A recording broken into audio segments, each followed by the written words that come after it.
I want to talk about something that's been appropriated away from indigenous peoples, and that is the entity, for lack of a better term, known as Bigfoot. Mm. And the translation of them in nearly all of the languages means the race of hairy men. And no, we Bigfoot makes many people smile. I'm obsessed with Bigfoot. I've got Bigfoot T-shirts and little figurines and everything else. But being up in Alaska and being with other folks from the Pacific Northwest, they call him the guardian of the forest. And the way that it was translated to me was whatever they are, I believe they're shapeshifters, they're interdimensional beings, because most Americans are looking for hard scientific proof, which is such a white way of thinking. Prove rather than just believe, but their purpose here is to protect the plants and animals from us. Let your listeners chew on that one for a while.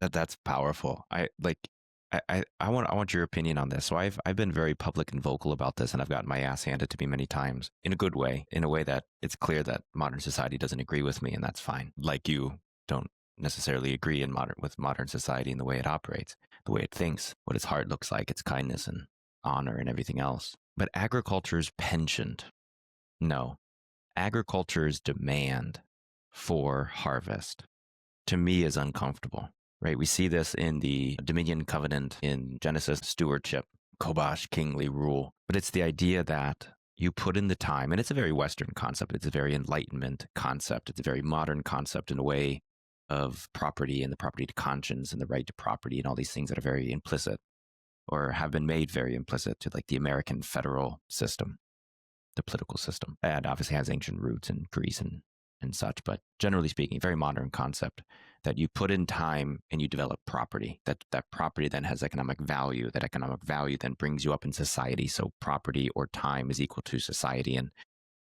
we have a lot of injustice that follows that, right? The conversations at hand, the chattel slavery of the American conquest and everything in between, I think is a derivative of that thought.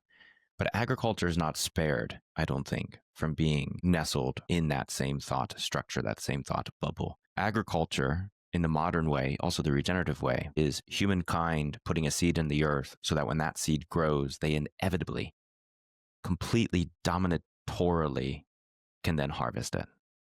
Period. There's no doubt about it. If you plant a field in corn, you don't harvest it. When I say don't harvest it, what I mean is harvest it, package it, produce it, offload it, and make money off of it. You're just a really bad farmer, right? So the thought of Bigfoot protecting plants and animals and nature, if you will, the rocks and everything else.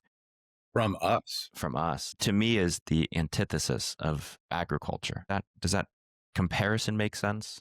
What do you think Yeah, about that? the other dimension that I would add to it is most of modern farming lacks spirituality. I think I said this in Rediscovering Turtle Island, but until we love Earth as we would love our own mother, until it's religion, it's not enough. Mm-hmm. For if we as human beings put ourselves in dominion over the plant and animal nations, we will but destroy ourselves. That's from the Law of Orders, the Odawa people of Canada. And that just makes perfect sense to me. The only way back is if we can define the land as the source of religion. You said in the last episode that God is red, God is the land. God lives through the land. We have to understand that and hold it with the reverence that it's due. If we could treat the land the way that they treat the biblical scriptures, I think we'd be a lot better off in this world. We would at least have really good food.